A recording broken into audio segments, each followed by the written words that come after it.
Are you trying to automate your sales funnel or another part of your business, but you have realized you're not 100% sure what automation is or how to get started? If so, keep watching this video for the what, the why, and the how of automation.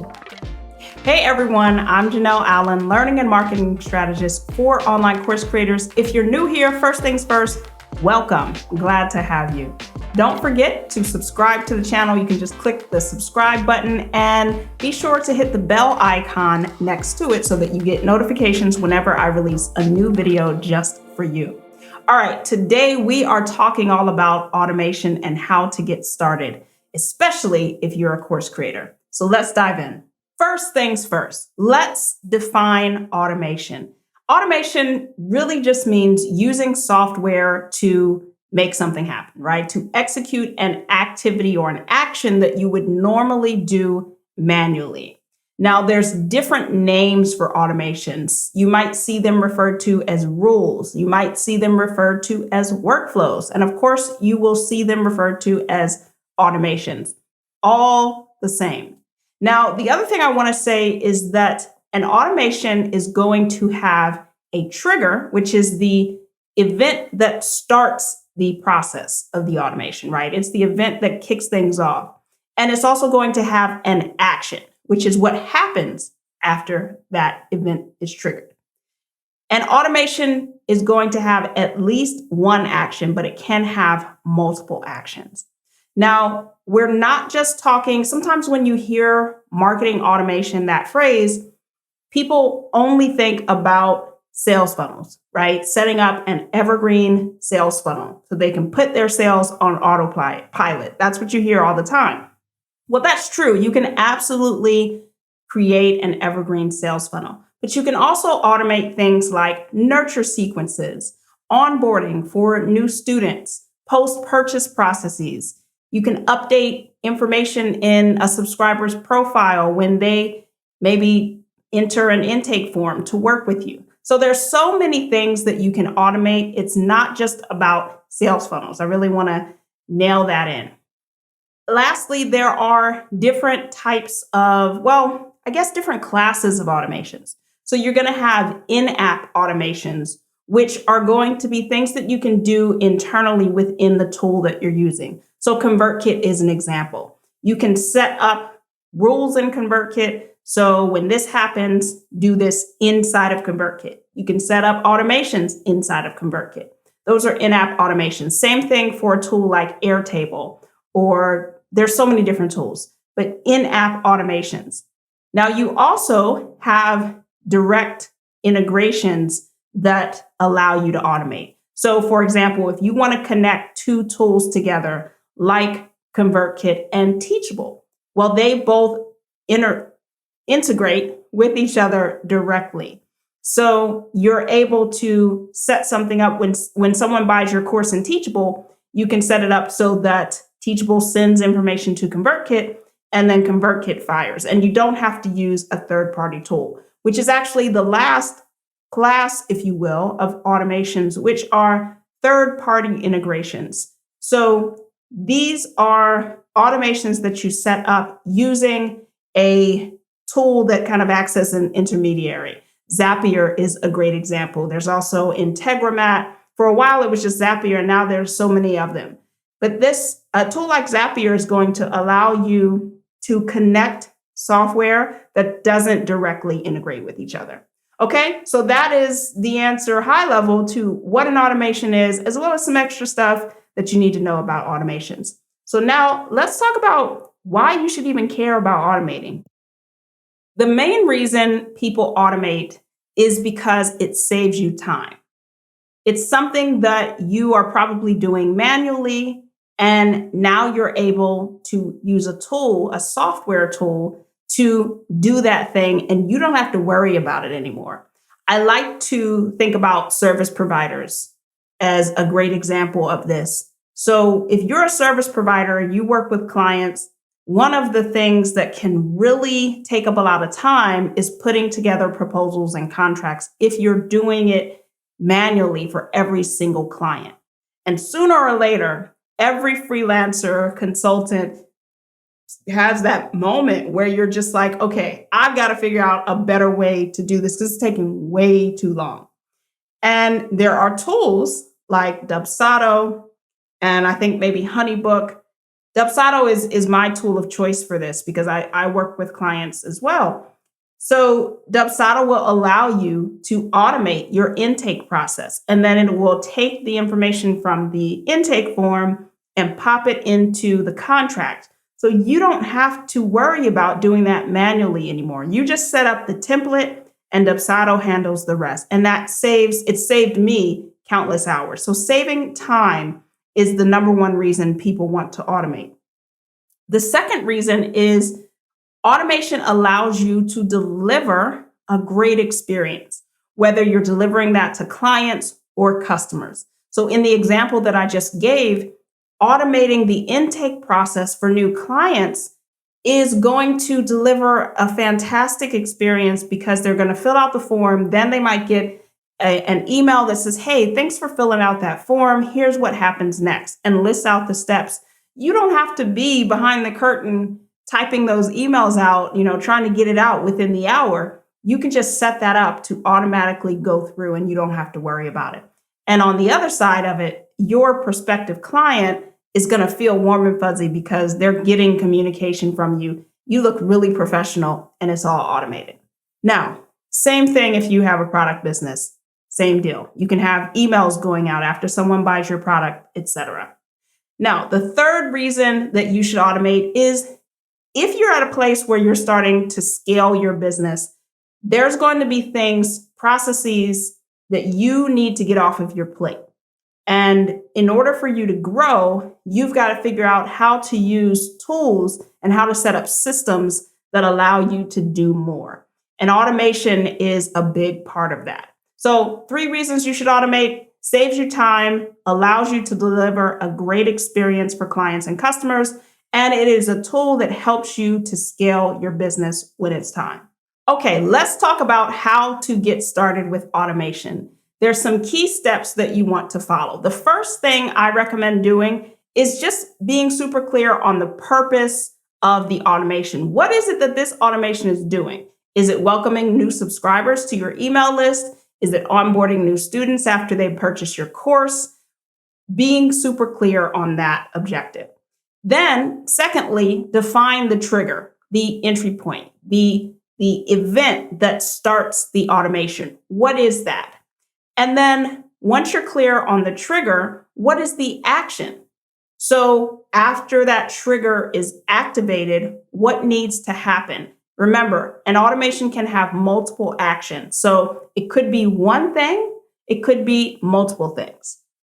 The next step I recommend is really mapping it out.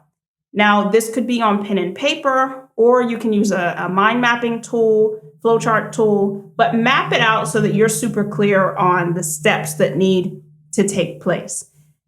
Optionally, the next thing that you can do, if you are setting up an automation inside of your email service and you have a sequence that needs to go out, then I recommend going ahead and writing that sequence, setting that all up inside of your email service. So if you're using ConvertKit, Drip, whatever you're using, go ahead and write out your sequence so that when you get to the next step, which is setting up the automation in your tool, you don't have to stop and lose momentum. You can just connect all of the dots.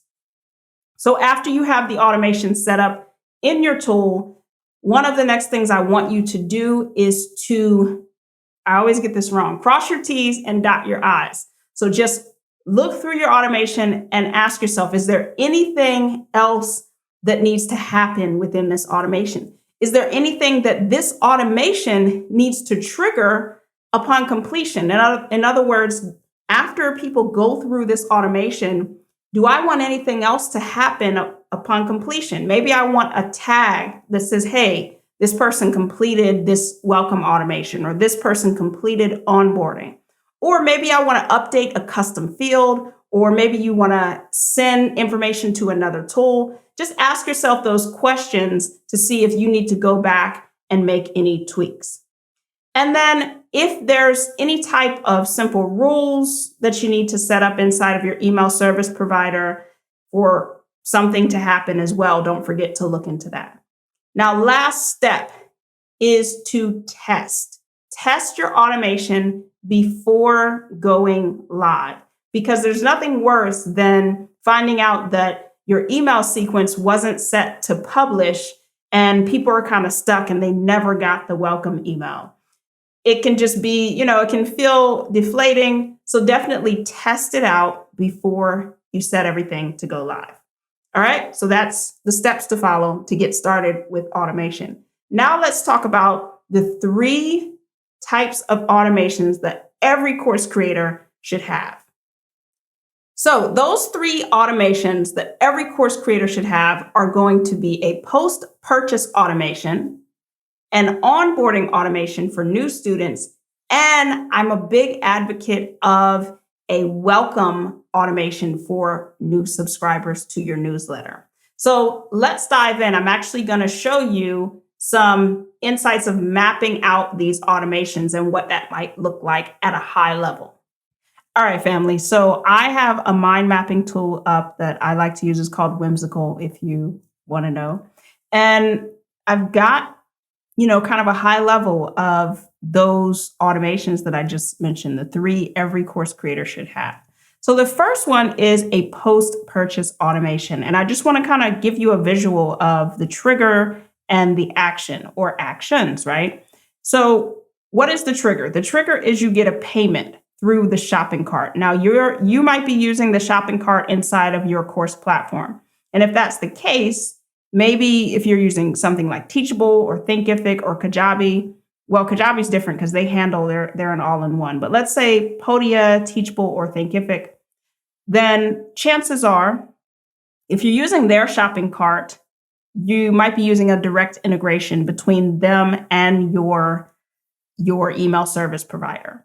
But if you're not, if you're using a shopping cart like Samcart or Thrivecart, which is what I use, then you're going to need to set up an automation. And sometimes they have a direct integration. At any rate, what needs to happen is that payment comes through, and then they're going to be enrolled in the course, right? And you might even have something like this, right? I'm going to move some things around.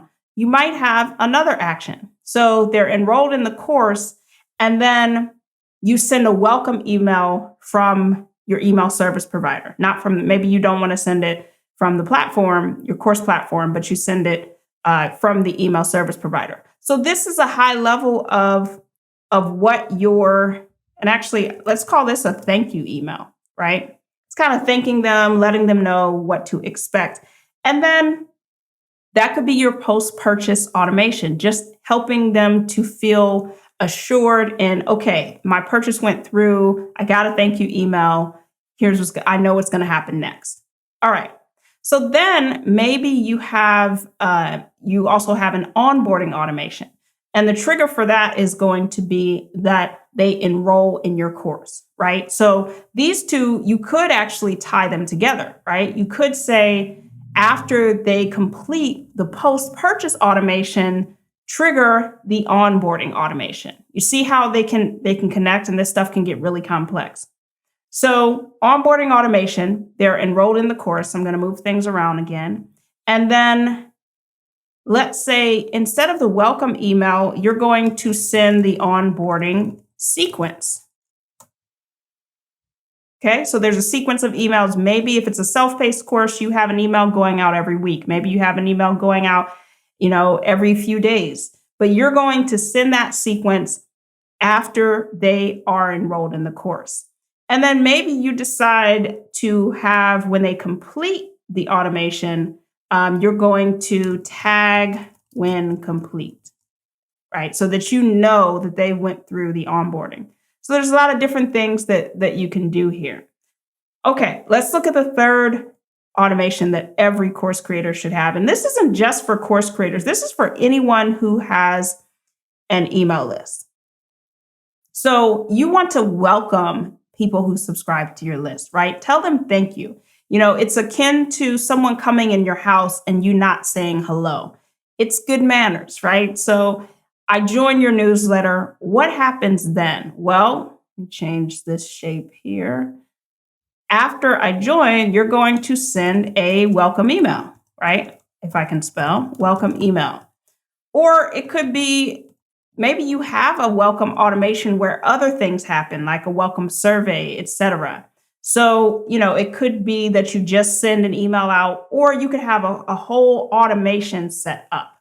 So I join and then I'm placed into that automation, or actually, let's call this a welcome sequence because you might have multiple emails. So that's going to happen. And then maybe after that, you are going to, let's say you have a survey and you ask me to tell you where I'm at in my journey. So for example, my audience, online course creators. So maybe I want to update a custom field based on your answer, right? So that might happen within this automation. And then if we keep going, I'm just going to do one more. After that's updated, then I want to tag when complete, so that I know that you've been welcomed. You've gone through that so that you don't have to go through it again, right? Not accidentally. So those are 3 automations. And this is super high level. My welcome automation is more complex than this, but you don't need to start with complex. You can start with something really simple. Okay, I've got a bonus one for you, which is one that I love to send out. I just sent it out today, actually, which is a non-buyer automation. So whenever you launch a course, it's a good idea to ask people, why didn't they purchase? Because especially if you have a launch that doesn't go so well, you can find out what were the objections, or maybe you think your audience is in one place in their journey and they're in a totally different place. So, the trigger in this case is going to be that they did not buy the course, right? You'll be able to, ideally, you have tags set up when people enroll in the course, they're tagged as a student. So you're going to send it to everyone who got your launch emails, but is not a student. In my case, not only not a student, but also not an applicant, because I use an application for my program. So did not buy is the trigger. I'm being verbose here. So did not buy. And the thing that I want to do is I'm going to send a non-buyer survey, right? So let's say I've already written that email and I set it up to go out as a sequence. So once they are tagged as a non-buyer, then they're going to get that survey. And if you really want to be fancy, you can integrate. Remember, we talked about integration. So let's say I use TypeForm. I love TypeForm. Maybe I set up an integration to pass through the reason they didn't buy back to ConvertKit. So again, this is going to be updating a custom field, right? So I would update the non-buyer custom field. I just made that up on the fly. And then I think it's always good practice to tag when complete. Again, I can't spell, so that you don't accidentally send them that again.